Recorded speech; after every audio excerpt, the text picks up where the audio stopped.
whole wide world, of the whole wide world, of the whole wide world.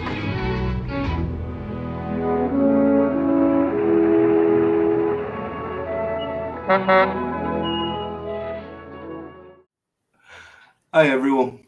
Today we're here to talk about Elvis's feature films from 1956 to 1969, and we've chosen 25 of what we consider our great movie song performances. And today we have special guest host Grant Baensch. Welcome to the group, Grant. Thank you so much, Adam. It's a pleasure and an honor to be part of this great group. Now, it came better because the great thing is 2 of the 3 gentlemen with me today have been on my radio show here in Geelong. Hopefully we'll get Steve Lewis at some point. But I started doing the show back in the mid-80s, and it's the only show on the station that's still going since then. So Elvis has certainly got the records here. And basically, I've been an Elvis fan since as long as I can remember. I lost my eye I was about 6, and I kept getting Elvis items to keep me calm. And I got one after another. And as everybody knows, once you get 1 or 2, you just can't stop. And 40 odd years later, the collection is all over the place. And I must admit, it was a real honor and a pleasure to come onto your radio show.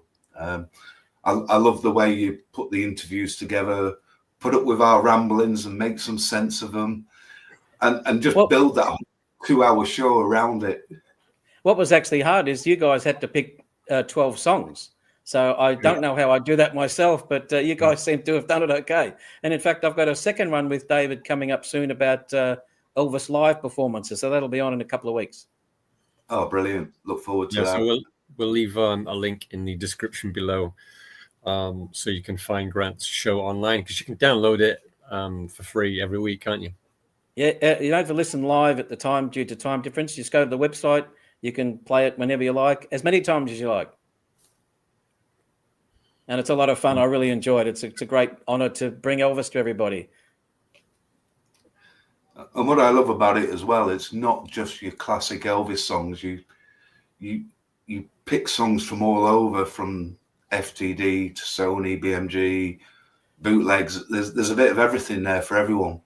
Well, I try to tell everybody that there's more to Elvis than just Hound Dog and Heartbreak Hotel. There's so much more. And even last night, I had people ringing me up about I'd never heard that song before, which turned out to be Woman Without Love from the Sunset Boulevard set. They'd never heard that before. So that gives me a great thrill when people hear stuff they haven't heard before. And in fact, I even had something naughty last night. Elvis swore on the radio last night, and I accidentally played an outtake and came back and said, well, Elvis can get away with anything, can't he? Yeah, I heard that. just you being taken off the air, but Elvis is okay.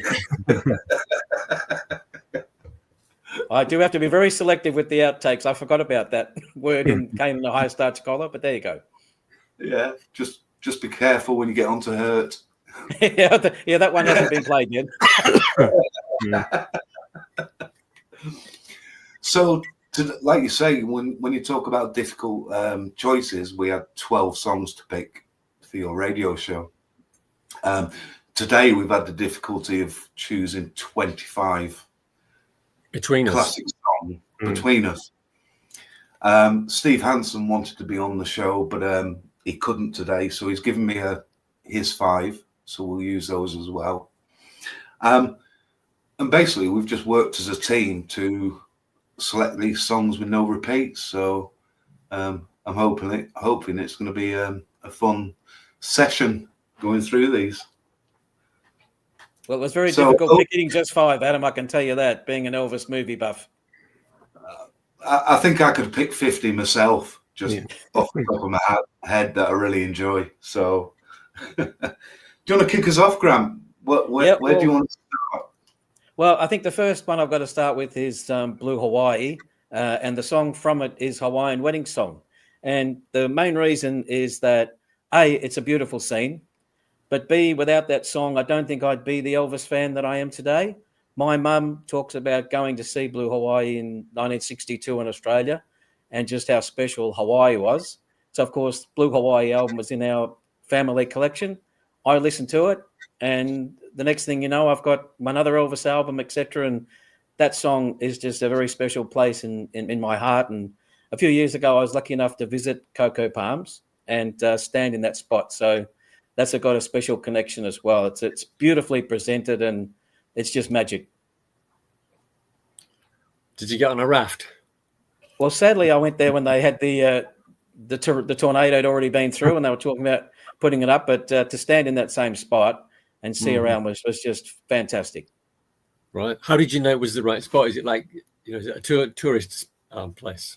Yeah, we had a tour guide come past, and we even had a guy called, I think his name was Larry Rivera, who used to do the floor shows at the Cocoa Palms, and he met Elvis during the production of the movie, so he was able to point us through. And when they first walk up at the start to stand there, I was just in raptures. It was amazing. How have they not offered full reproduction wedding packages? Well, I think they did originally. I know another Elvis name that I know, Bernard Wroughton, he did it several years ago. But the problem there is at the moment it's a bit of a derelict area, and there's been so much going on about rebuilding Cocoa Palms, and it never seems to get off the ground, which is such a shame because Kauai is absolutely beautiful. And, we walked around places. We're in the Island of Love scene. You can see them on the horses. That's not far from there either. And we even went to the place in that movie where Elvis spanks Ellie on the backside. We went to that spot there, and I had to recreate that, of course. But Did you get a local girl? Did you get a local girl to help you reenact it? Well, thankfully, it was a friend of mine. Thank you, Tracy. I appreciate that. That's a good friend. Yes. She knows how crazy I am. Did you get pictures of that? Oh, yes, there's pictures. Yes. You could have ended up in prison doing Beach Boy Blues, couldn't you? Yeah, I could have. Yeah, that would have been an interesting way to do it. But I sang Island of Love all the way around there, so that was good. I think we could have featured so many songs from Blue Hawaii in this list. We also went to Hanauma Bay where they did No More, and you can still get a bit of a sense of that, how beautiful it is in the film. It's still like that today. It's actually a wildlife preserve, I think, there. And to go swimming there was pretty cool, but there was no children asking me if they could play there, though. Yeah. It's a strange song, isn't it? Because I don't think I could put up with it by anybody else. It's such a corny song, but Elvis just pulls it off perfectly. It works totally, but I wouldn't want to hear anybody else do it. Yeah. That's the theme of the Elvis songs, isn't it? Only he can do it. Yeah. And I think that sums up a lot of his movies, doesn't it? They were Elvis. They were, they should just be in a class of their own. Yeah. Steve, you're up next. Okay, well, my first choice is New Orleans. It's probably not the best song in the film, but the song is blessed with such great songs. The film's blessed with such great songs. But it's a totally unique song to me. I can't think of another song that sounds like this. Is it jazz? Is it blues? Is it rock and roll? It's all of them put together. Clever lyrics, great music. There's a little sort of humor in the song.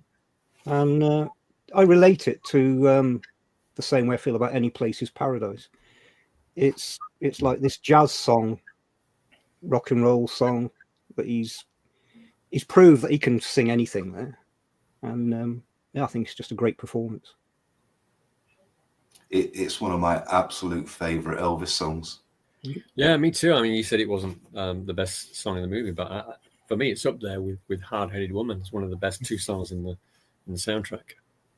And the way it's staged in the film is amazing as well. I mean, actually, funny enough, I watched that movie today, and the way that they do it and the way Elvis performs it and his vocal tricks is just, you can't get enough of it.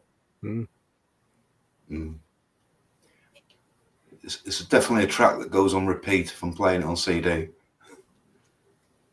Well, the problem with the King Creole soundtrack being so short, you end up replaying it again anyway.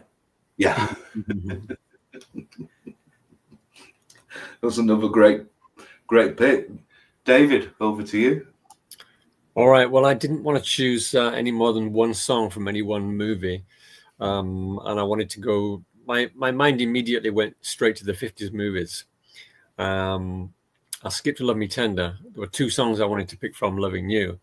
I haven't chosen Me Woman Blues, although that is worthy of inclusion, I think. So my first choice is from Loving You. It's the Got a Lot of Living to Do finale, the one that he sings at the end. And I like this one for a lot of reasons.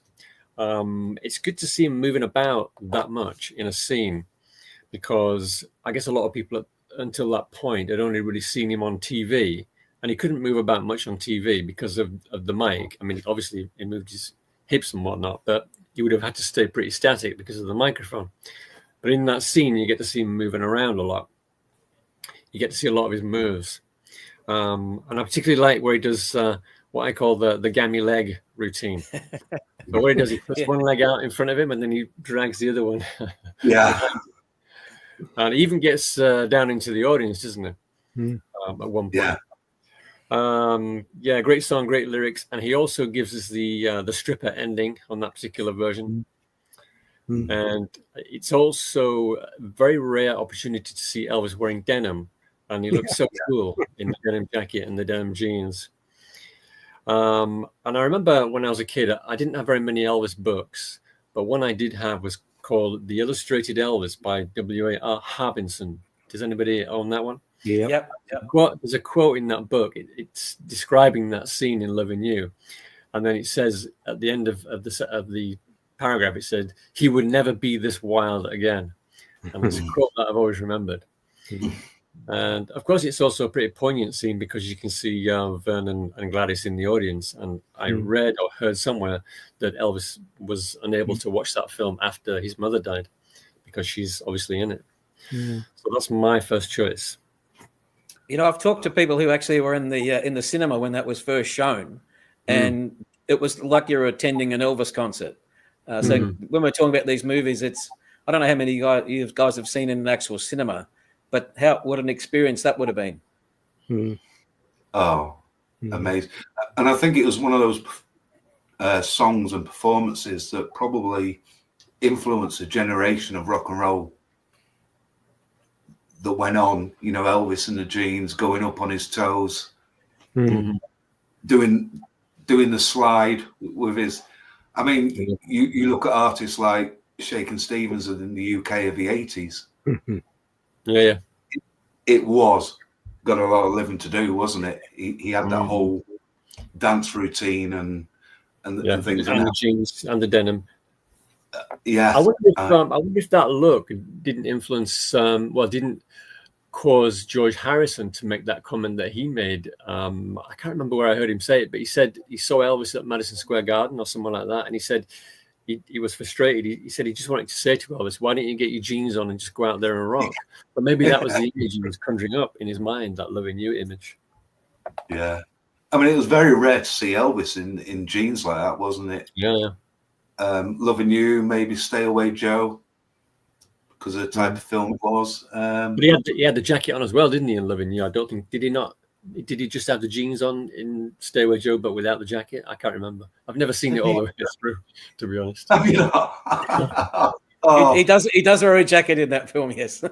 Yeah. He does, okay, Yeah. He looks amazing in Stay Away Joe, though. I mean, with that look. Yeah. I can't knock Stay Away Joe. I know it's a silly-ish film, but he looks so good. The music's so good, and it's just funny, you know. But, why did Elvis never revisit songs like "Got a Lot of Living to Do"? It's such a great song. It exists outside the film as a pure rock and roll song. Why did he never go back to it? Yeah, I guess because it wasn't a hit. I mean, it was in Britain, but it wasn't a single in America. So in his mind, he wouldn't have thought of it as a hit. You know, the old songs that he did on stage in the 70s, they tended to be his biggest hits, didn't they? Yeah. Shame. Yeah, I think he was stuck where he had to do some of the classics, but like you say, he probably went for the biggest sellers of them, didn't he? With Heartbreak Hotel and Hound Dog and Love Me Tender. Mm. And, yeah, that would have been a cracker. That's another great choice. Right, so I'll do mine, and I'll also pop one of Steve's in as well quickly.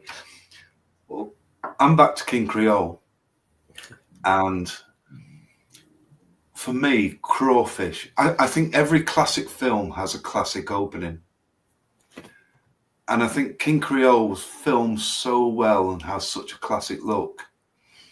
And that opening of Crawfish, it's just so soulful, and just Elvis being casual and hip, just relaxed on that balcony, and that whole New Orleans feel. It's just like, you know, Elvis's song performances and the way that film was directed and the way it's filmed all deserve a lot more credit than they've ever had.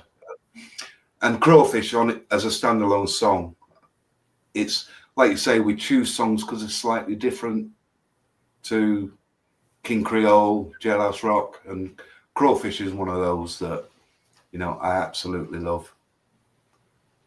And yeah, great scene. It captures New Orleans perfectly, doesn't it? I mean, I'm lucky enough to visit it there, and just to be in that vibe, that movie encapsulates it all from 1958 and still today. And just interesting fact for you, Adam, the scene where Elvis does Crawfish is about 20 meters from Royal High School. right. It's not very far at all. That's why they banned down the street. It's just brilliant, isn't it? And it's a little bit adult because you know he's talking to the girls as well as the street soul food seller. It's I just love everything about it. Mm. Yeah, and the singer too, Kitty White, is outstanding in it as well. Yeah, I mean maybe for a newer audience they might need to colorize it. I think who don't appreciate the quality of the black and white in the era. I've seen AI versions of colorization, and what is funny is it doesn't look as good. No, but you notice things you've never noticed before, like a plant on a bar shaking when he's smashed the bottles and things like that, because they're in color and the movement comes out. Right. So I think if it was a proper colorization of it, a newer audience might gravitate to it as a great film. I don't know. It would just change the whole atmosphere of it for me, though. Yeah, it would lose something. Yeah, I'd still love the original, but I'm thinking about a younger generation, whether it would attract them more to it. Did you like the colorized Jailhouse Rock then, Adam, that they did? The original one they did in the 90s on VHS. It was okay. It wasn't brilliant. Yeah. I think it was interesting to see, but again, I still love the black and white. Yeah, there's a colorized Love Me Tender around as well, which actually not too bad. Yeah. Was that made in Japan or China, David? Yeah, I think it's Malay. Is Malaysia, Dave? I'm not sure. It's got subtitles on it. Oh, I've never seen it, so I have no idea. I think it was released on these. If you can show me the subtitles, I could tell you. Yeah. I'll get it. Yeah, I'll get it out of my collection later. Yeah, send me a screenshot with the subtitles on. Yeah. I think that was released when VCDs were popular, wasn't it? Yep, that's it. Yeah. It's not the best of quality, is it? No. I've seen people try to copy it and they've cropped it to get rid of the subtitles. Then you lose, and being VCD, it's not really high quality. But it's interesting to see. Maybe they'll do all three of them one time, but I must admit I'm with you. I prefer the black and white.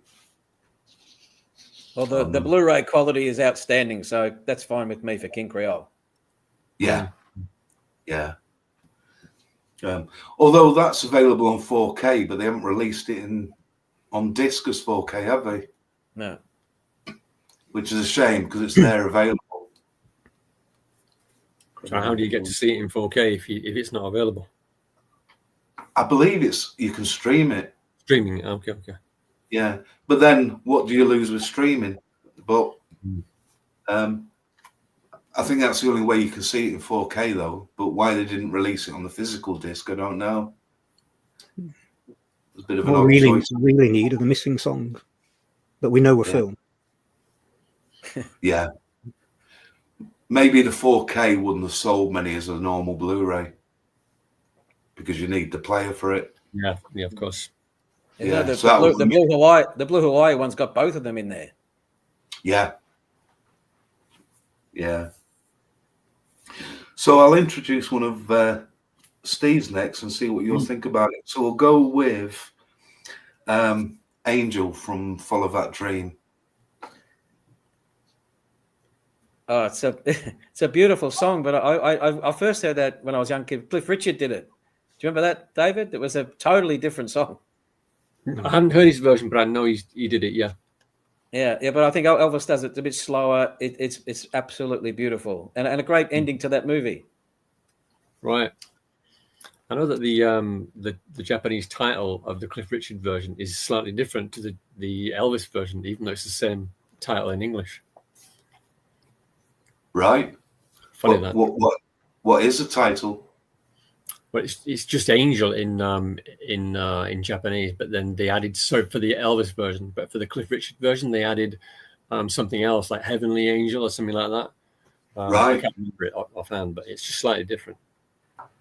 Yeah. I saw Follow That Dream, I think for the first time ever a few years ago, and I really liked it. But I do like Angel, but I don't remember it in the film. I remember the Sound Advice. I remember him playing that one. But I don't remember the Angel sequence. But the song is, it's one of the better songs in the movie. I think Follow That Dream is probably one of his best movies. It's just a perfect comedy. His comedic timing's just spot on. And Angel's another one of my favourite songs. I think I chose it when I was on your radio show, Graham. You did indeed. As a movie song. And it's funny enough, when they released it on the Sound of Your Cry in the 80s album, which was mainly 70s songs, and they put Angel on it, but it just sounded, it worked somehow. Yeah. You know, you couldn't do that with any. Was that the first time it had been released in stereo? That's right, yeah. Yeah. So that's what Steve. I wonder what happened to the other masters, the other stereo masters from that movie. It's very strange, isn't it? Funny that only one survives. Yeah, I think MRS have released it all, but I think they've made them as stereo, haven't they? And there was another bootleg released with a Follow That Dream claiming to be the stereo masters, but it's not right. It's awful. No. So back to you, Grant. Well, my second choice is one of. If you had a look at my iPod, I think the number one song on there, believe it or not, is "They Remind Me Too Much of You" from "It Happened at the World's Fair." Don Robertson's one of my favorite Elvis songwriters. "There's Always Me" was one of my other favorites. But the way they've done it in the film, he's coming back on the monorail. He doesn't actually sing it, so you see it in his head. But it's just a perfect song that almost didn't make the movie. In fact, they thought it sounded a bit like another song. So luckily, Don Robertson was there. And Elvis's performance of it is simply outstanding. And it just shows what an amazing singer he was, and be able to interpret these things. And when you see the two of them together, it just makes my heart melt.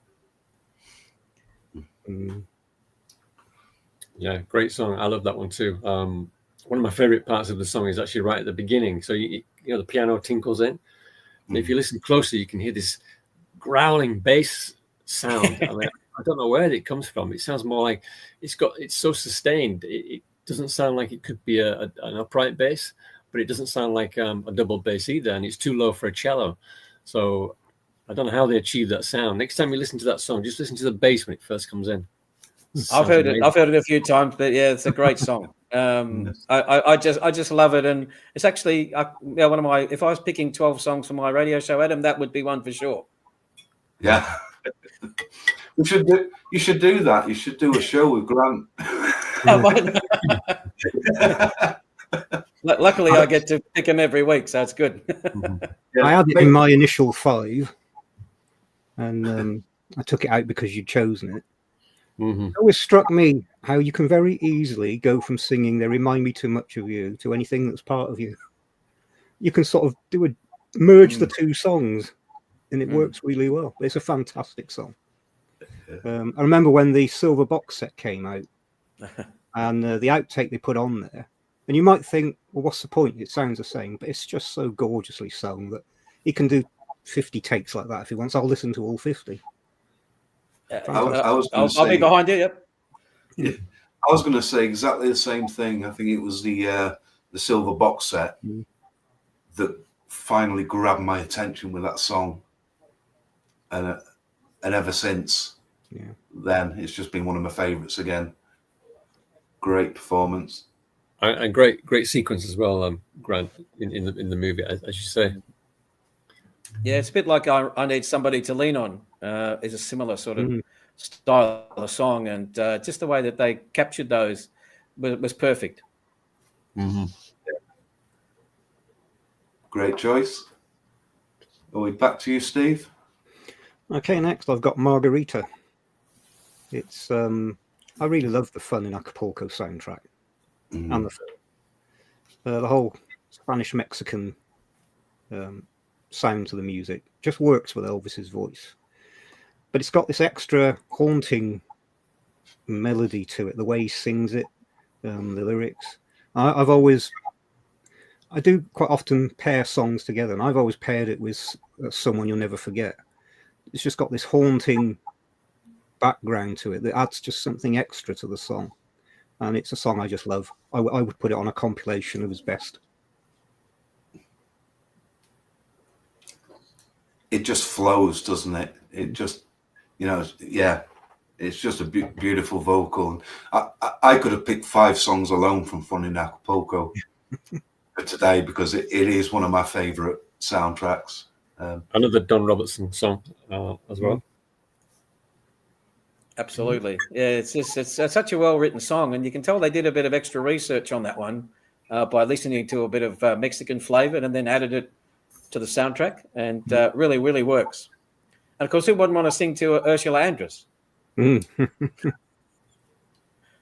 Great percussion in that song. It's funny the different flavour that the different backing vocalists have as well that they bring to the music. Is it the Amigos on that album? I know there are some songs where there's 2 backing vocalists, right? 2 groups. Yeah. There's the Mellow Men were on that one too, perhaps. Yeah. Top film, top song choice. Definitely. Back to you, David. Right, my second choice. I'm still stuck in the 1950s, and this is a song that, if none of us had chosen this, it would have been a travesty.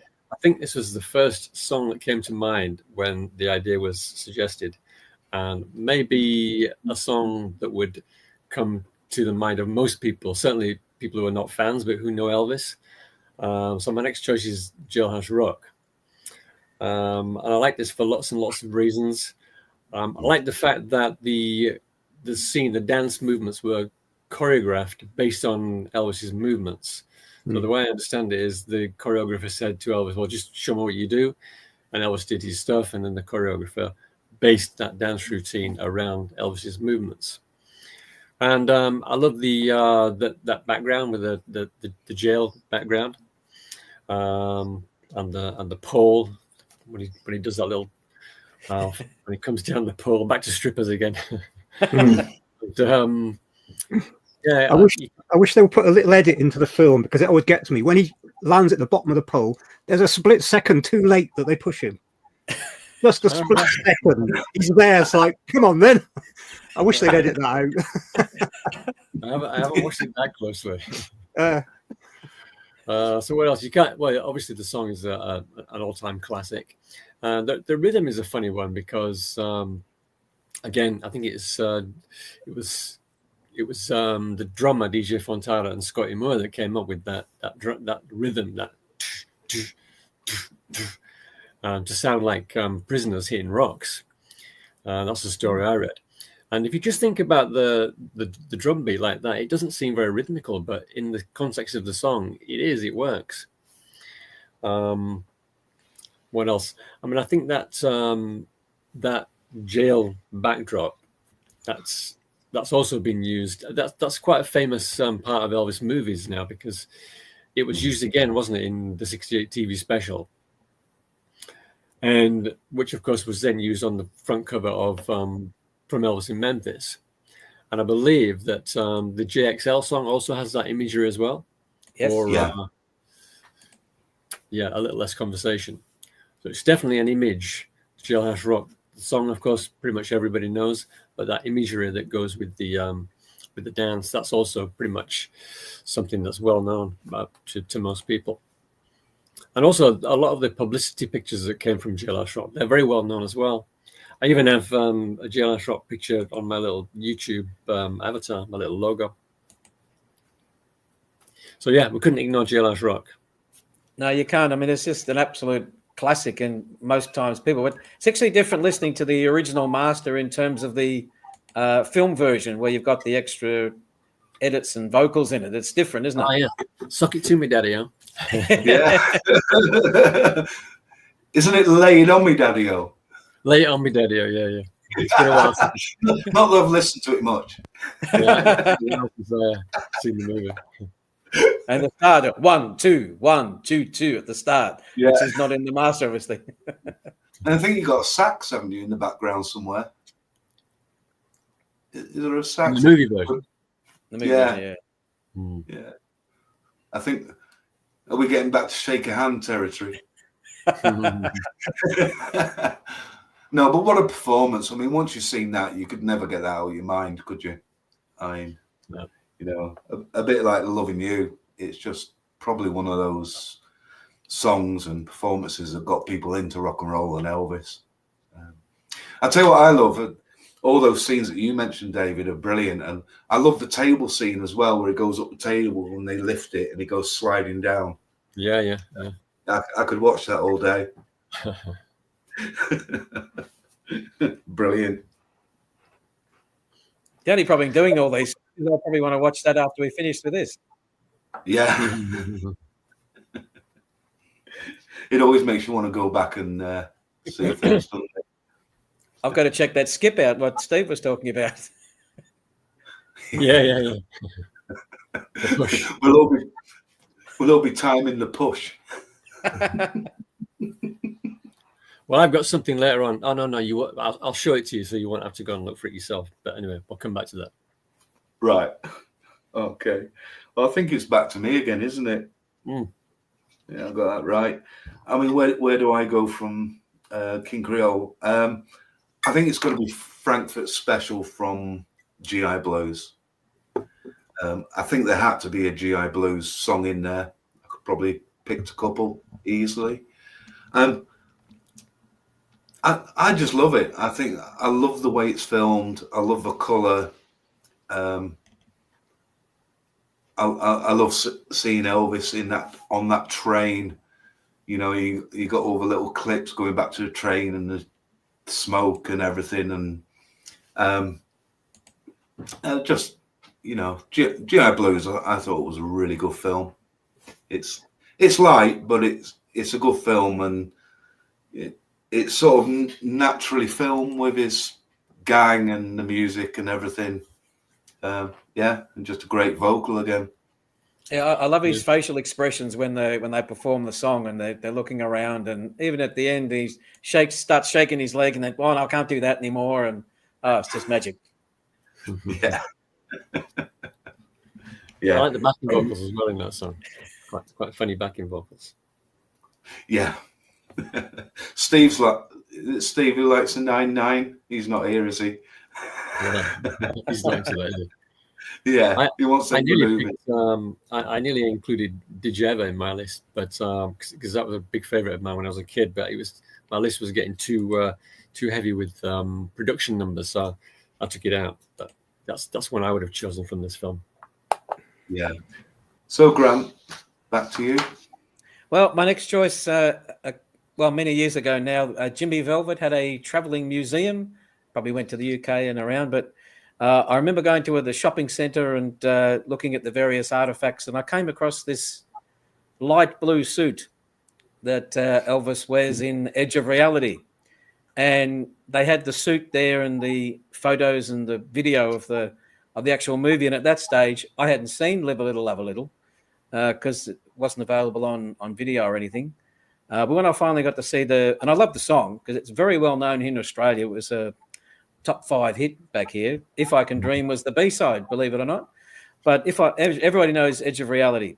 And anyway, when I finally saw it, the production on it, okay, it's a bit funny with the dog, pushing him out of the door. But when you see the production and the way Elvis has that little shimmy dance in there, I think it's just it's a 60s, but it's different, but it's still Elvis. Mm. Mm. What do you think the dog's all about? Is that just his dream? Yeah, he's in the dream. Yeah. Yeah, just some random animal that makes an appearance. Well, it's an animal that's come to life like a human playing the dog and pushes him into the door. Oh yeah, I remember it. Yeah, I'm just wondering what it's just the dog was. And it's just funny at the start of that, but it turns into such an amazing song. And Elvis looks great. He's obviously getting ready for the '68 special. But Live a Little, Love a Little itself is a different movie and one that was criminally ignored. I love that movie. Yeah, it's one of my top 4 or 5 Elvis movies, definitely. To me, it's definitely one of his best movies. It's probably in the top 10 for me. And like you say, it's a little bit, he's sort of 68, 69. It's more of a mature movie. It seems to be filmed well. I quite like the story where he's doing those 2 jobs. And there's quite funny clips, isn't there, running up and down the lifts and getting changed between them, and every single song in there is quality. Yeah, you can tell the Wrecking Crew were a part of that. That's just great. I mean, Wonderful World, Almost in Love, I always so like, and A Little Less Conversation. So yeah, if anyone hasn't seen that movie, do yourself a favor and have a look at it. It's really good. Yeah, and tell you what I also like with the Baz Luhrmann 2022 movie with Elvis, he pulled that track to do a remix of it, and I do quite like that one. I was quite pleased he pulled some of those tracks that are some of my favorites, for the remixes. I just preferred the remixes when there were more of Elvis. And of course, he brings back one of his signature 50s moves for that. That performance, which we haven't seen for years. And it's almost like a 68 special suit, isn't it? I know they're meant to be pajamas, but yeah. I think it's a song that could still have some potential. Yeah. It's a very strong song with great lyrics. It's got that little mystery to it. And there are some songs, one of my choices a bit later, that I think have still got potential. The general public doesn't really know it, but it's a really strong song, well performed, and they've got video of him singing it. With AI coming in, there might be some potential in the future to do something with that song. Yeah, it's another good one. Steve? My next one is a personal choice, and it's The Girl I Never Loved. And we can all sort of cast our minds back to our teenage years, and this song has a sad meaning for me. I think back to The Girl I Never Loved. But it's a very fine love song. Again, I would put it with There's Always Me and I've forgotten the other song. We mentioned it earlier. You Don't Know Me. I would sort of put them together.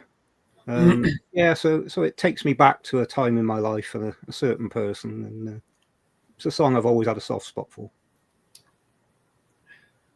I think that's it with a lot of Elvis songs and movies. They hold a lot of memories, don't they, for us? And we've got those visuals to connect with the songs. But it's interesting to pick a song from Clambake as well. That I don't mind Clambake as a film. I find it quite amusing. I think Elvis looks good. It's not his best, but. Where does he sing that in the movie? Is he on the beach there, or on the yeah? There is a beach in Clambake, isn't there? Yeah, there is. No, I can't recall the scene. Because you don't know him, he's in the ski shop, and the girl I never loved is a beach one, and she it's on the beach. I get them mixed up. Yeah. But you don't know me. He's my version of what Steve was just talking about. That you don't know me. Sort of got those personal ones as well. Just but Clambake too is probably one of the first movies I saw, and whatever it is, Elvis still captivates you no matter what he's doing. Yeah. And the other song that I like in his house that has everything. I think that's a lovely little scene as well. Yeah. I could have easily selected Clambake. The song itself was one of my favourites. I've always loved the song, and I think it does sound slightly different to some of his stuff. It's just a good groove. I enjoy it. I'm still too scarred by the experience of watching Hey Hey Hey to really consider choosing anything from Clambake.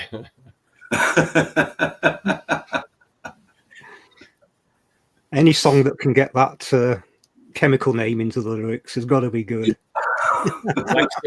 Glaxo-oxytonic phosphate. Yes, well, But you can call it goop. Goop, yeah. Oh, dear. Everyone needs a bit of goop in their life.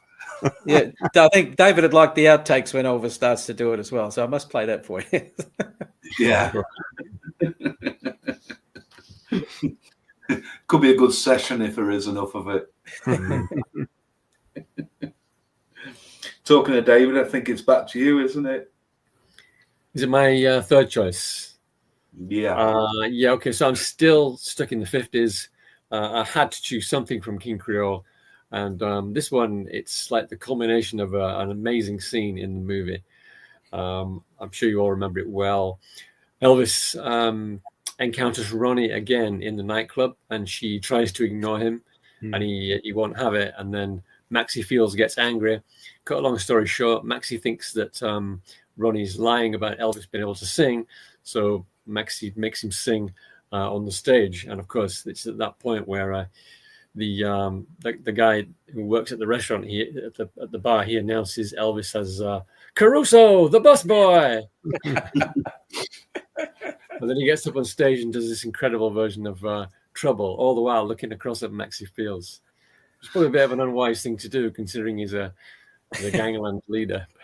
That's okay. Elvis is the king of Yugoslavia, so it doesn't matter. Yeah, the king of Yugoslavia. Yeah, and the look on Ronnie's face. What's that?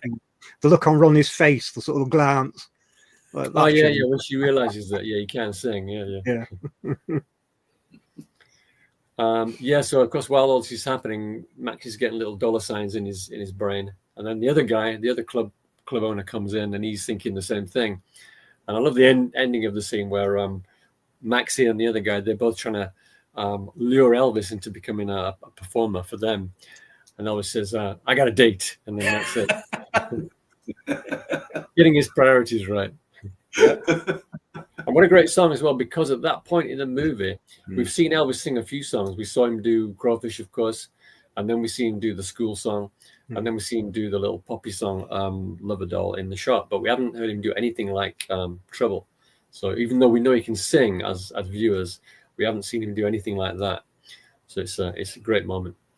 And the way it's filmed, I always think that it looks to me like he's standing on a table, but of course he's on the stage. Yeah, but it looks like he's on a table or even on the bar. It's quite well filmed. So great choice that. Mm. Yep. Just Elvis at his best. Just a magnificent piece of cinema. Mm. Yeah. The whole scene's great. Yeah. And if somebody said to me, why should I care about Elvis films in the 50s? That's the scene I would show them. This is why you should care. Look at this. Yeah. Brilliant. Another classic. So where do I go next? Into 63, back to fun in Acapulco, and it's Bossa Nova Baby. Just another really well performed and filmed performance. And what a song.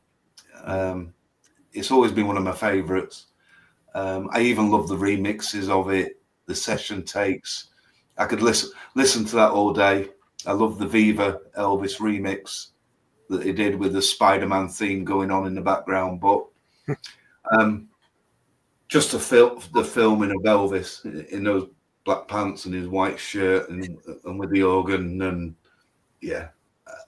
And the moves are back. You've got that little stomp thing he does. And, we've gone through the tiptoes. We've got the slide. We've got the stripper scene.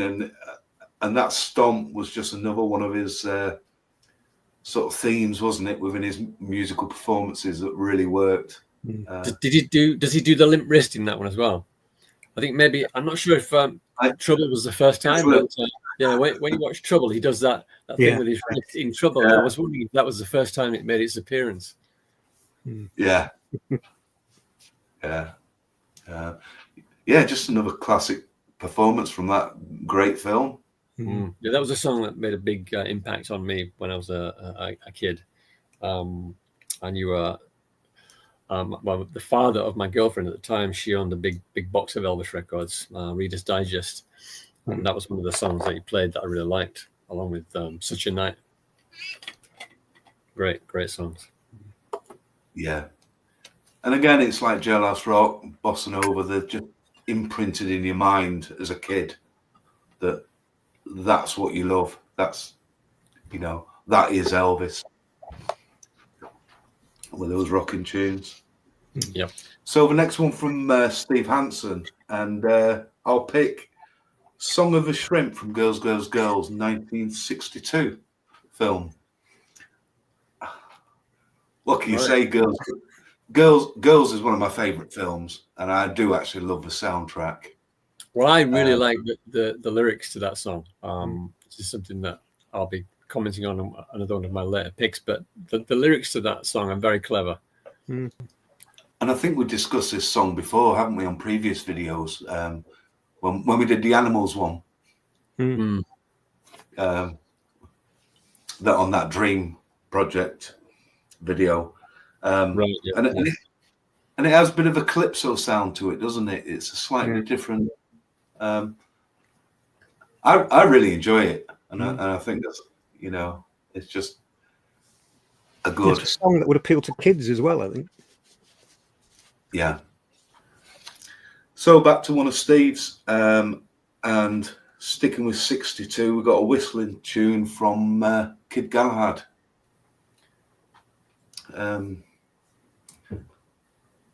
Just another great film, I think. I quite like seeing Elvis with Charles Bronson in that, and the Kid Galahad boxing theme. I thought worked really well. That's a movie I haven't seen that one for way over 30 years. Does he sing that? He's walking with John Blackman, and they're outside walking. Is that the scene? Yeah. And I think he attempted it a few times, didn't he? I think it was meant to be in. It was meant to be in another Follow film. That Dream. They Follow That Dream. It's a beautiful scene, and actually, where they filmed that movie in Idlewild in California, substituting for a suburb of New York. But it's such a beautiful area. I've had the lucky enough pleasure of going there, and it's a perfect spot for that movie. And in the movie, he walks towards the church. It's not really a church, but that's okay. Yeah. All right. Yeah. So what state is that in? It's in California. It's on the way from LA to Palm Springs. So it's like halfway in between. But when they made it, they had a lot of snow difficulties. But one of my great things was getting up to the house where the boxing was, and you're stuck here walking into these movies. It's just it's something I really, really enjoy. All right. So you could definitely recognize it as being that place, could you? Oh yeah, and when you're in the street, in the first part of the movie, Gig Young pulls up out front of what's a supermarket. It's exactly like that still today. You are stepping into the film. It's incredible. It's amazing. You've done a proper tour of the movie places, haven't you? Well, whenever I go to the States, I always add one of those in. And in fact, my next choice will feature something similar along those lines, actually. Like you're the Spa guy, but from Australia. Well, this actually the Spa guy inspired this first one. Was it my next choice now? I should carry on. Yeah, go for it.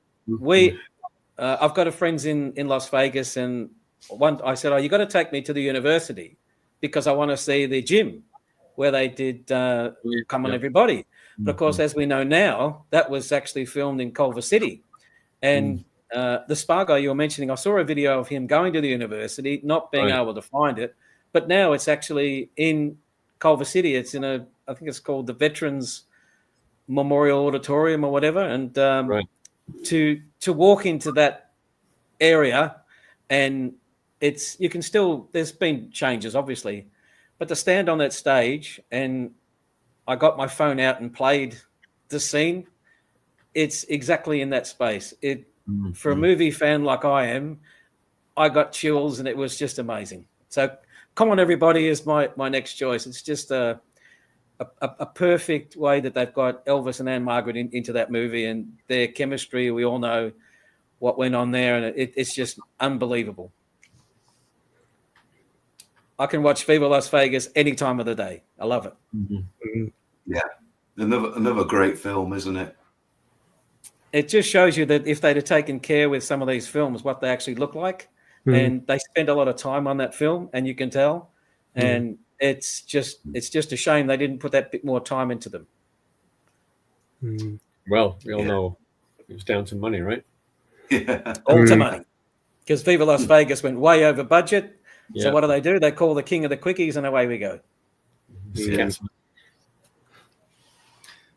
And again, Come On Everybody has always been one of my favourite songs since being a kid. First time I heard it, watch that performance of Anne Margaret. Yeah, brilliant. Yeah, a couple of other good songs that you could choose from that film. In fact, one of my favourites from that movie is actually The Climb. Vocals. It's still a great moment, a great sequence in the movie. It is. Yeah. I love listening to the sessions of that, and you can hear Elvis producing them. And you can hear him in the background geeing them on and shouting and getting them to do it again. Yeah. I do love it. Back to you, Steve. Okay, King of the Whole Wide World from Kid Galahad, sat on the back of the truck. Great song. If I had to choose a version of the song, it would be the version I first heard on Radio Recorders Revisited with the saxophone solo. I think it's a great song. It's a song you can sing along to. I've always enjoyed it. And again, it would be on if I was doing a compilation of his greatest song, it would be on there. So, it's amazing they took so long to record it originally in the first place, wasn't it? They did 30 odd takes one day, then came back the next and nailed it in 3 or 4. I think he wanted to get it right. One of those songs that he really kind of believed in and wanted to make sure he nailed it. Well, he did. And for me, it's always been the standout track of the movie. And I do like that scene. It's well filmed when he's performing. Yeah, it's a very good soundtrack. All the songs are good quality songs. When I first heard the Radio Recorders Revisited album, it blew me away. Just how good the song, but how good he was. it really brought them to life. Strange that they didn't release that and another one of the songs as a single, because there was no need to release a 6-song EP. No. Yeah, and edit most of the songs down as well. So that would have been a good way around it. Yeah. So I'm out of the 50s finally. I'm into the 60s, going all the way up to 68, actually. Maybe it was recorded in 67. A song from Speedway, not one of Elvis's most popular songs, but I really like He's Your Uncle, Not Your Dad, one of Elvis's more maligned songs. And I believe it's even on that album, that notorious album, Elvis's Greatest SHIT. But I really like it for all kinds of reasons. I must say that Elvis seems to look a little bit embarrassed, a little bit self-conscious during parts of the routine. And I think he's a bit flat when he sings it, just one or two occasions, as though he didn't really care for it. But I really like it. For one thing, I like the arrangement, the dance arrangement, because it's so silly.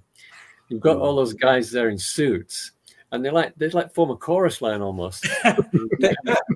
There's one really silly bit where they're holding hands, and then they're crossing legs like that. And then there's another bit where they're doing these really high kicks like ballerinas. And they're really into it. They're really into it. Those they're guys. really good. Yeah, you can tell that they must be proper dancers, because those guys are really kicking high, like they could almost kick each other in the head, you know. But another thing I like about this song is one of the good things about the movie songs sometimes is that the lyricists could get very creative with their lyrics. And this is one of those songs where the lyrics are very good.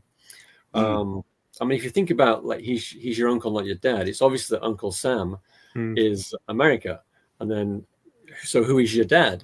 And towards the end of the song, he says, be thankful you don't live in Leningrad. So you could say that the dad is like, a communist dictator. So it's almost like an anti-communism song. And I love the way they get the Stars and Stripes in there. Oh, say, can you see? Great how they get that in there. And some really, really funny lyrics in there as well. So, I like that for all those reasons. I was really looking forward to this one when you gave us the list, and I thought, I'm so glad someone's picked not silly, but that type of fun song, right? And and I think Speedway is one of my favorite films. I love the coloring. I love the way Elvis looks. I actually like him with Nancy. I think they made a good team. And I could have picked several from Speedway, really, with Let Yourself Go and Nothing Like a Song, and it just looks good. And it's a proper groovy 60s soundtrack, isn't it? Yeah, I think Quentin Tarantino borrowed that look, didn't he? That nightclub, that what would you call it, cafe or whatever it is. In what's that movie that he did with Pulp Fiction? Yeah, they have a John Travolta. Yeah, they have a place, don't they, in Pulp Fiction that looks very similar to that. Yeah. And once that song gets going, don't we all sing along? Yeah, because I do every time. It's really good fun. I have no problem about it at all. It really suits the situation, doesn't it, with the office and going in to see the tax man. And I think what do you think the line up the river refers to, or where do you think it refers to? The food is lousy up the river. Yeah, do you think that relates to a prison up a river? Yeah. That's what I thought. Yeah, because if you don't pay your tax, you go to prison, right? Yeah. I always thought. Yeah, I always thought it meant. I looked it up actually, and I'm pretty sure it is. It's an American reference to prison. But for many years, I thought it meant Britain, and I thought up the river was a reference to across the sea, across the Atlantic. I thought they were making fun of English food. It makes more sense that it's a prison.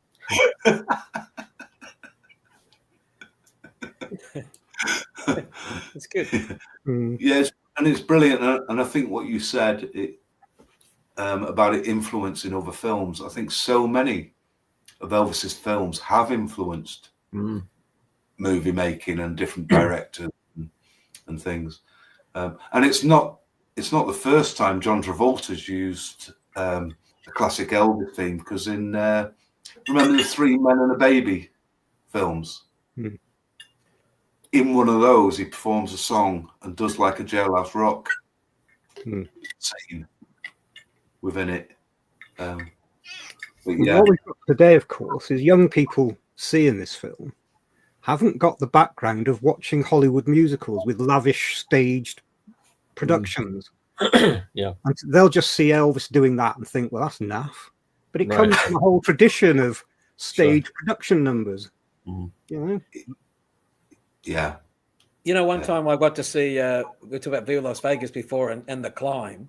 And I was actually in a theater, so it was quite full. They were showing that's the way it is as well. But in the scene where they do the climb and the dancing for What I Say, everybody was laughing. And I'm like, what are you laughing at? Because like you said, Steve, they didn't realize that's where it came from, the musicals. Yeah. So I'm yelling, what are you laughing at? This is great.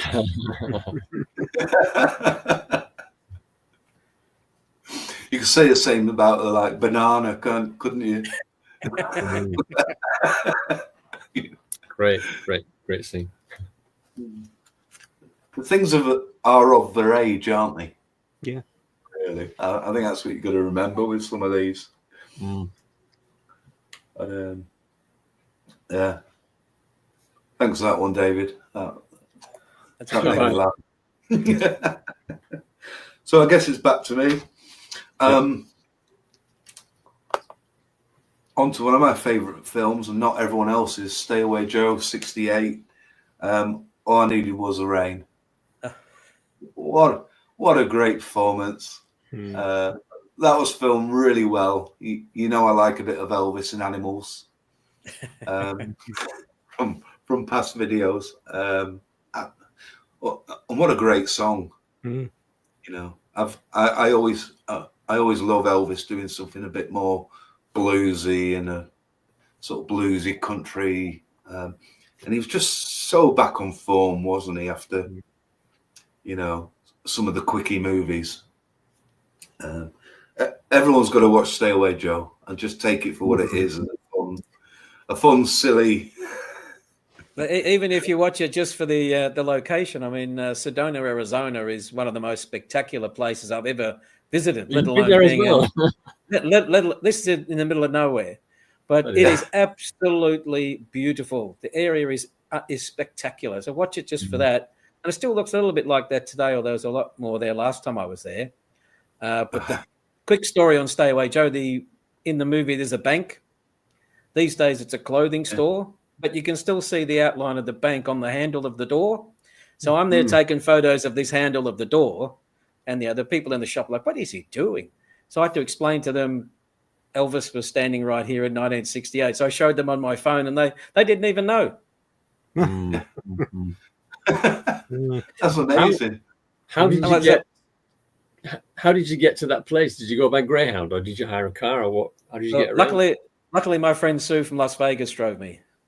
Right. And she'd been there before, so you can spot a lot of the things there, because Sedona's not far from Cottonwood, which also they used in the movie, because there's scenes in Sedona and Cottonwood, and when you watch it, you'll be able to tell it. But it's a beautiful area. So anytime anyone's up to America, head to Arizona. It's absolutely fantastic. We tried to find the Dominic scene, by the way, but it's a bit too far out. Right. How many times have you been to America? 11. Wow. Were they all like for Elvis pilgrimages? Correct. Yes. Yeah. That's over a 30-year period, obviously. Right. And for everybody watching at home, I'm single, so that's how I can do it. And will remain so for the rest of your life. My family always say I'm married to Elvis, so might as well keep going.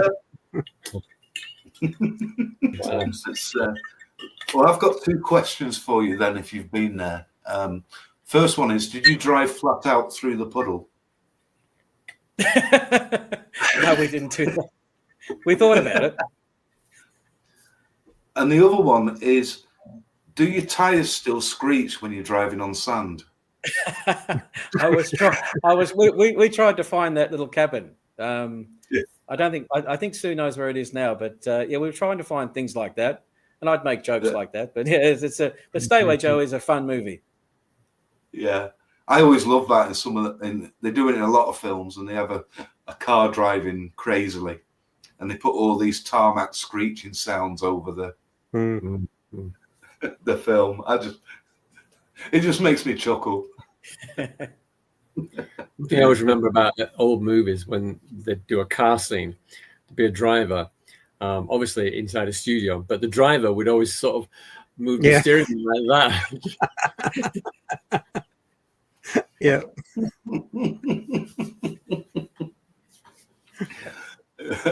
Really good fun. I actually like all the songs in the.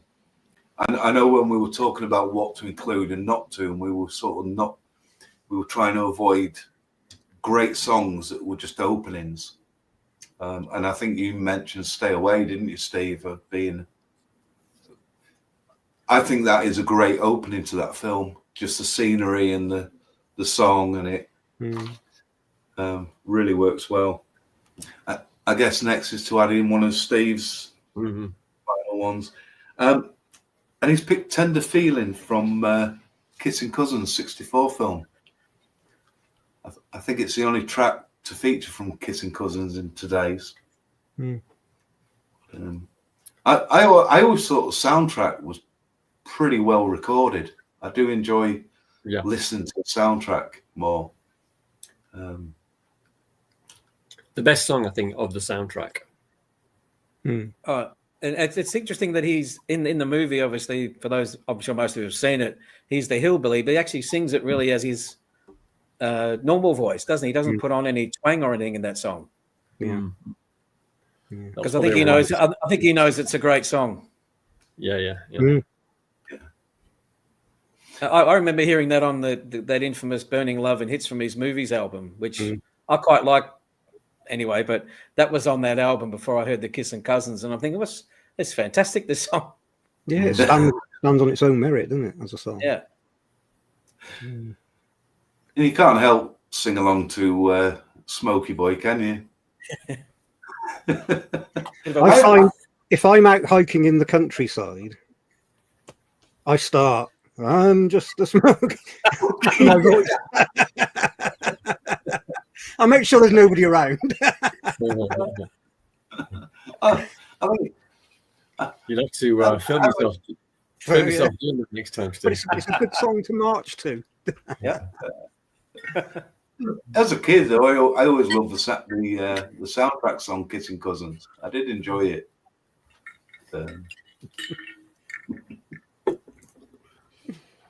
It's very educational, isn't it? Your knee bones connected to you.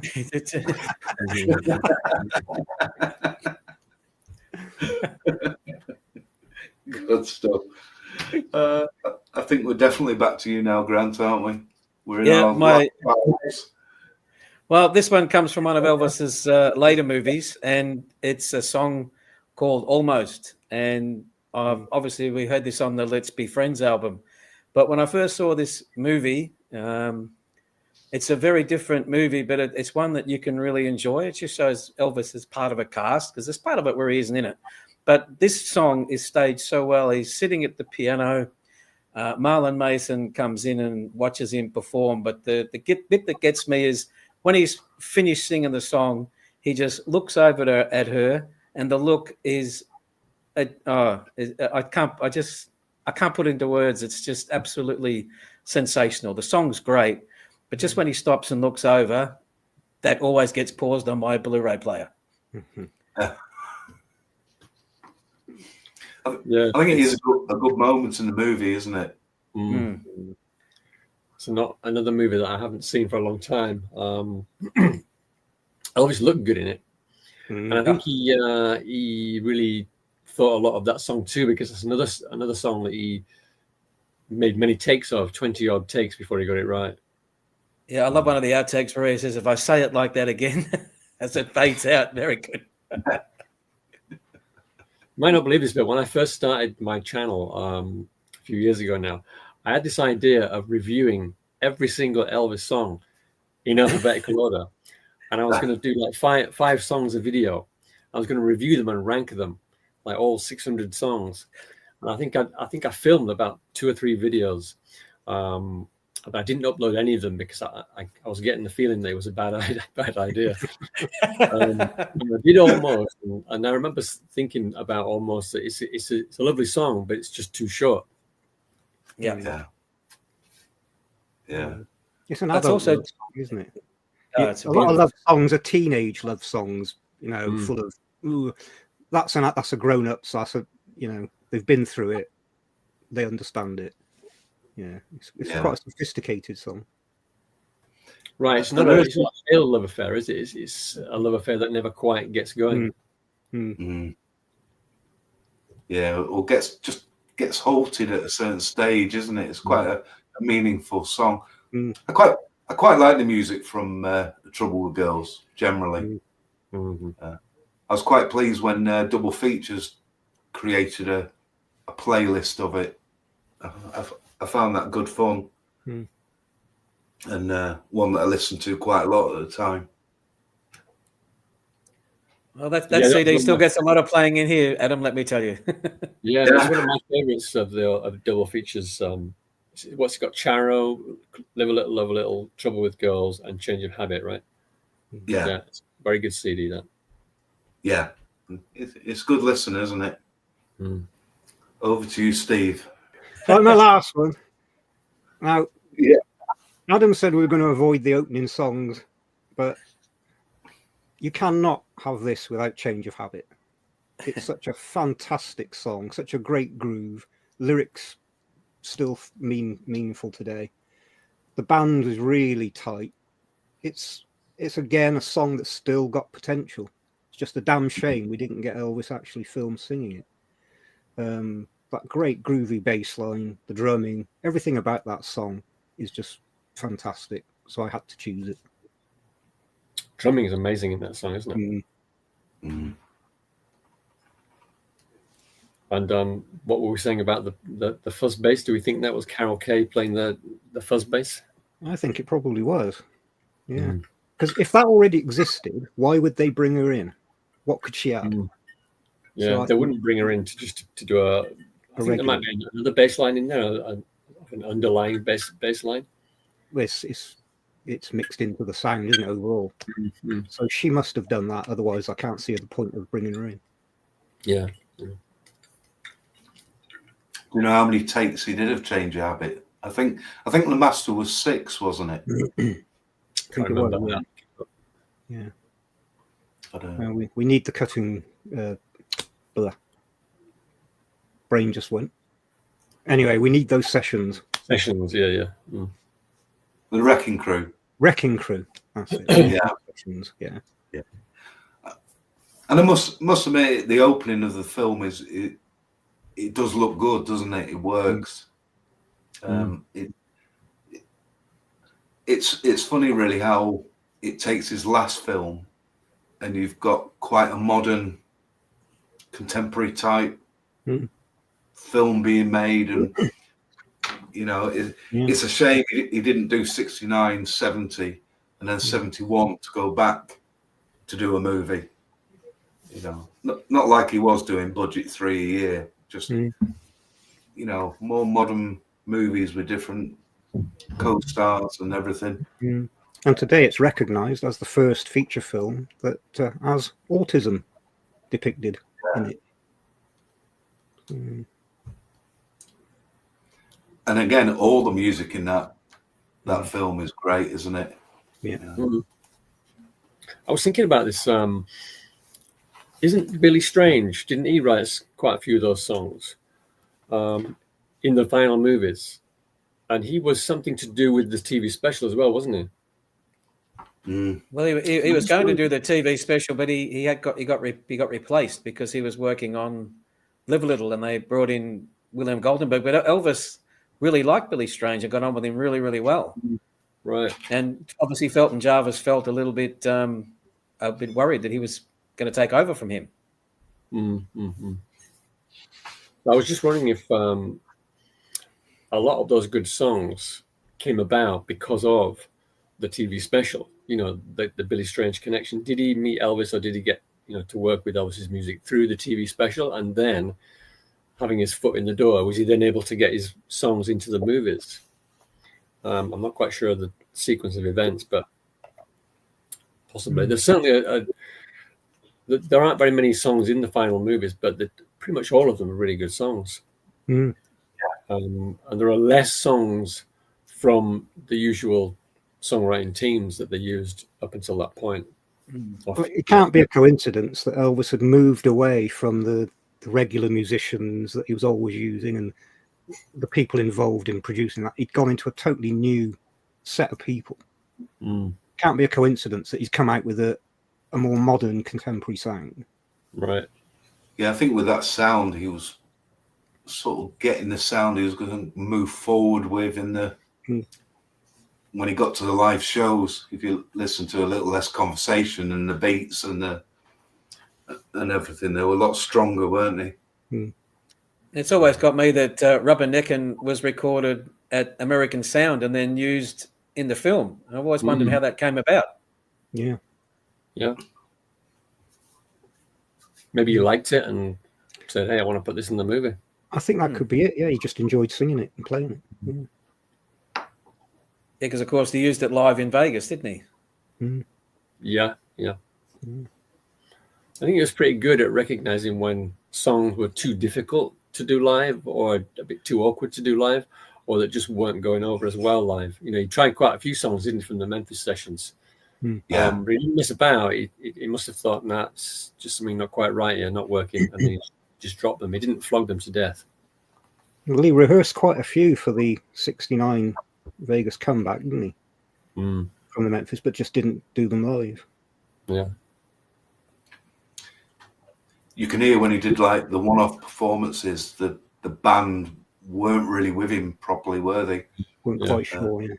They're not. It was obviously a different band as well, wasn't it? Yeah. I was listening to those live tracks recently, and quite a few times he'd stop the band and sort of say to him, "Do this a bit faster, let's start again." And everything. You could always tell when they were getting towards the end of the song. It's like, how do we end this? They weren't quite sure. There was quite a few repeats, wasn't it, at the end? Where it's like, when do we stop? When do we stop? I always think it would be great if a band or a singer would actually do a fade out on stage. Like everybody's getting quiet. Yeah. But then they'd have to do "Stop Where You Are" live. And the crowd would have to go. Do you know what? I nearly picked that song. I nearly chose that song for this video because it made such an impact on me that moment. Yeah. When they stop, and everybody freezes, don't they? And I thought, you can't do that. You're breaking the fourth wall. Yeah, but they do the VHS freeze, don't they?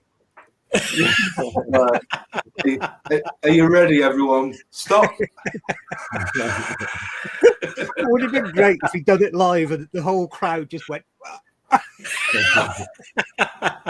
Yeah. That would have been good filming, that, wouldn't it? Thing is, if he said to Elvis, if he said to him in the '70s, "Hey Elvis, do stop where you are," he'd be like, "What? What's that?" Yeah. I don't remember it. Yeah. I guess we're over to you, David. Was it my last choice? Right. Okay. Well, this is actually following on from Grant's last choice. Same movie, The Trouble with Girls. I think it is. Yeah, it is the same movie. And it's also related to what Steve was saying about a couple of songs. It's a song that could still be popular today for the tune, the music, and not least the lyrics. And this is "Clean Up Your Own Backyard" from Trouble with Girls. And so I like this. It's got a very late 60s vibe to it as far as the filming goes. Lots of cuts, lots of quick cuts. It goes in and out of focus. There's close-ups, and then there's distant shots, and you've got some funny angles going on. So the way it's filmed, it seems very typical of the time. And of course, great lyrics. I suppose it's a song about hypocrisy and ego. And of course, it has that wonderful line, or a couple of lines in the last verse. When you get right down to the nitty gritty, isn't it a pity that in this big city, on one little itty bitty man, I've forgotten it. Anybody do that? On a one little idiot, on a one little bitty man, that admit it could have been a little bit of wrong. That's it. Well done, David. I can never get that right. Hallelujah. And a great little guitar riff throughout the song. Yeah. It was on my original list as well. Yeah. Slide guitar. Do you guys like looking out for things like continuity errors in movies? Yeah. There is one in this in the scene where he performs this song, and I want to show it to you if I can. I've got the video ready, so I'm going to share my screen if you don't mind. I'm going to show you a very subtle continuity error. So can you see Elvis's guitar here? Yeah. You see, there's the headstock here, the guitar, and you can see that this white nut here. And if you just look around here, there's nothing happening there, right? Just to the left part of the white bit there. In other words, you can see the first fret there, right? And there's a strap, and there's nothing hanging down from the guitar, right, at that point. So if we go forward later on in the song to about here, right? You see these little strings hanging down here. But more important than that, you can see on the first fret he's got a capo. Yeah. Now, why would he put a capo on the guitar in the middle of the song? You wouldn't do that, right? And so if we go back to a little bit later in the song, 156, around about here. There you can see it's back to where it was the first time, no capo. And the little string bits are not there either. The little tassels are not dropping down. And the song goes like that. All the way through the song, you can see it coming and going. So there you go, a little bit of a continuity error there. So we know they filmed it at least twice. Yeah, so I reckon what they may have done was they did the basic shots where you can't see the capo, and then they went back and had a look and thought, well, we need some funny angles here, because the bit where you see the capo, they tend to be from funny angles. So I reckon they've gone back and filmed again another time, and in the meantime, somebody stuck a capo on there, and those little tassels are coming down from somewhere. It's the same guitar. It's definitely the same guitar. It looks to be the same model anyway. Some of there's some great errors in the Elvis movies. Of course, there's that famous one in Jailhouse Rock with "Baby I Don't Care," where the sunglasses are on and off. But my favorite is in "Follow That Dream," when Elvis is up and they're putting the temporary on the property, and he's up the top putting thing on the roof.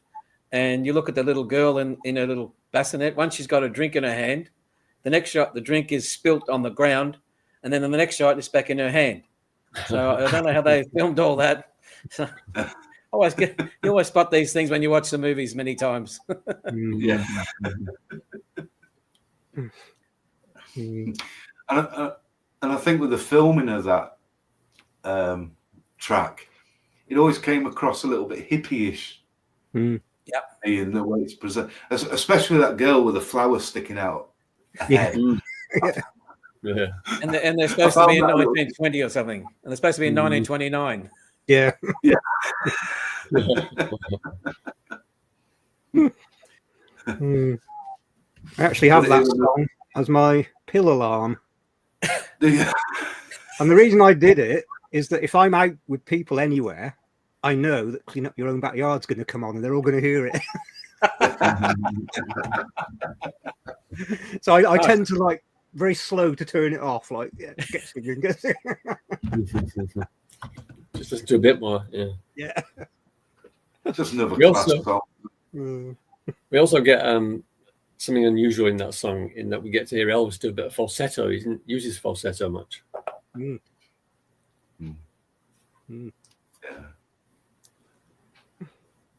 That's another one. I really enjoyed the outtakes and the different versions of it. We got with double features. Mm. Yeah, great one. Right, is it back to me? Yep. Yep, must be your last one. I'm in the right order. So my and Steve's last ones. We touched on it before a little bit. Change of habit again. Becoming a popular choice of film, and it's got to be Rubberneckin. Mm. My only thing with Rubberneckin is I'd love to see the whole performance, just concentrating on Elvis and the backing singers and everything. Yeah. What a great song from 69 sessions, and just again filmed really well. Good music production number. Yeah, love it. Yep. Yeah, all good songs in that movie, aren't they? The Let Us Pray sequence is good as well. Yeah. I'm not sure about his choice of clothing for that scene. No. Just a great film to end on, wasn't it? Really. Yeah. If that was going to be his last film, at least it was a good one. So quite pleased with that. And moving on to Steve's final choice, we're sticking in this 68, 69 period again with Wonderful World. Again, from Live a Little, Love a Little. And I could have so easily chosen that. It's just a superb track, isn't it? Yeah, it's a great opening sequence, isn't it? Where he's on the beach, driving his buggy. Yeah. I'm sure you've all heard the Japanese word banzai. Well, the Japanese title for Live a Little, Love a Little was Buggy Banzai. I always associate Banzai with suicide attacks. Yeah, kamikaze pilots. Yeah. But there were quite a few Banzai movies, Elvis Banzai movies. There was California Banzai, that was Spin Out. Las Vegas Banzai, that was Viva Las Vegas. And Florida Banzai was for Girl Happy. And then Buggy Banzai. Okay. It's quite a good one, that. Yeah. It is a really good opening sequence, that one, isn't it? I enjoy that track so much. I did my own splice of it once to extend it, right? Where I took the session take opening, so there's a bit of talk and things and getting ready, and then when it gets into the chorus, I cut it and put a chorus in again just to extend it. I've got it somewhere, but yeah. The introduction is quite interesting. I wonder how they achieved that sound at the beginning. It sounds like a combination of whistling and chorus, like lots and lots of voices. I'm not sure exactly what's going on there. It sounds like voices and whistling. Another classic. Well, we got there. Yep. And nobody chose Queenie Wahine. No. I nearly went with No Room to Rumba in a Sports Car, but the other five are pretty good. Yeah. and David wouldn't let me get my Dominic in. No. I did think Dave was going to go with Beach Shack Takes 1 to 3, but yeah, I love that. Well, the X-rated bullfighter was a lady. Yeah. He wanted to do what that night? So, do you want all the facts and figures from what we chose in these 25? Yeah, just give it to us to sum things up. Yeah. Okay. So between the years 56 to 69, 14-year movie career, 31 films. We didn't choose any. Well, from the different years, we didn't choose anything from Love Me Tender in 56. Obviously, in 59, he made no films. He was in the army. We didn't choose anything from Flaming Star 60 or Wild in the Country 61. And I think there's some obvious reasons with Flaming Star, Wild in the Country. They were less musical. as films. Mm. 62, we selected songs from all 3 films he made in that year, and all the songs he made from the films in 63 featured. We didn't select anything from Roustabout. Obviously, we've only got 25 tracks to work with for this. 1965 and 1966, we didn't choose one track from those movies. So that was 1, 2, 3, 4. Well, there's 6 movies. I was very close to putting Puppet on a String in mine. That's a wonderful song. I love Girl Happy. Yeah. I was close to picking Frankie and Johnny, actually, because I like that production number. Yeah. I think Frankie and Johnny is a standout track from the film, isn't it? Mm. It's nothing from Easy Come, Easy Go or Double Trouble. And obviously nothing from Charo, because Charo was just a non-musical with a soundtrack. So in 57 we took 2 songs, 58 3, 61, 61 1, 62 got 4 tracks, 63 was 3, 64 was 2, 67 1, 68 was 4, and 69 was 4. So it's funny how we veered to those 68, 69 films. It's like the beginning of his career and the end of his career. It's like they were taking more care, fewer songs, and more thought put into the actual song sequences in the movies. Yeah, and I think if you had more tracks to choose from, there'd have been a lot more from King Creole and Jailhouse Rock going there. But we were also trying to pick not. What we didn't want was 20 tracks from 2 films in this. So I think we made a good choice. Yeah, I just thought it was interesting to see what we could do, and how we put them together. And I think we could very easily do another 25. Yeah. I was trying to pick songs that actually, were performances in the film as well, so that they added in the movie element as well. Yeah, and I think that was the original idea, wasn't it? It was like a musical production number that really stood out. But so 18 of those is 31 films. We've actually picked great moments, great musical moments, which is pretty good, really, isn't it? Considering the 3 or 4 you can pretty much ignore, like Charo, Wild in the Country, Star. Yeah, that's right. Yeah. I mean, had it appeared in the film, I would have picked Summer Kisses, Winter Tears. But of course, the actual filmed part of that is quite silly. The part they filmed singing it would have been a rather strange scene, which is why I think they didn't use it. What happened? They're smoking the peace pipe, from what I understand. Yep. So right. Passing the pipe, and he's singing "Summer Kisses, Winter Tears," which is a bit bizarre. But I would still chosen the song, because I always loved that song. Oh, it's a great song, Yeah. Be interesting to see what everyone thinks in the comments. What songs they would have added. There'll be a lot of people saying, "Why didn't they pick this one? And why didn't they pick that one?" Well, don't worry, we did think about it. Yeah. We probably did. I nearly had Husky Dusky Day and Signs of the Zodiac. Well, if we get enough comments and enough requests, maybe we'll come back and do some more. We could do the 5 worst. Well, I'm not sure too many people will have got this far. Yeah. But it's been a video about movies, and it's all been positive. Oh yeah. It's been great having you on with us, Grant. Yeah, thank you so much. Any time, and I think I've got another show coming with these 25 songs all together.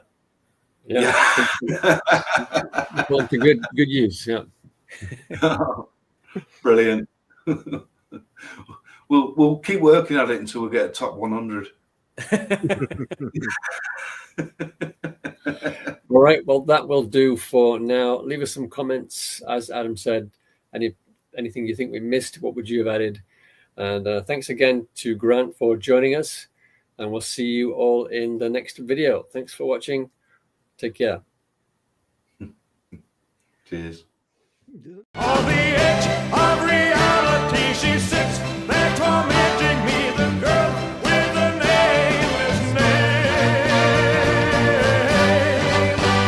On the edge of reality, where she overpowers me with fears that I can't explain.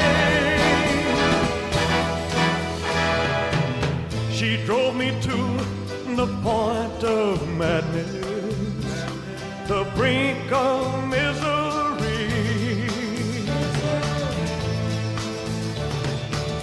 If she's not real, then I am condemned to the edge of reality.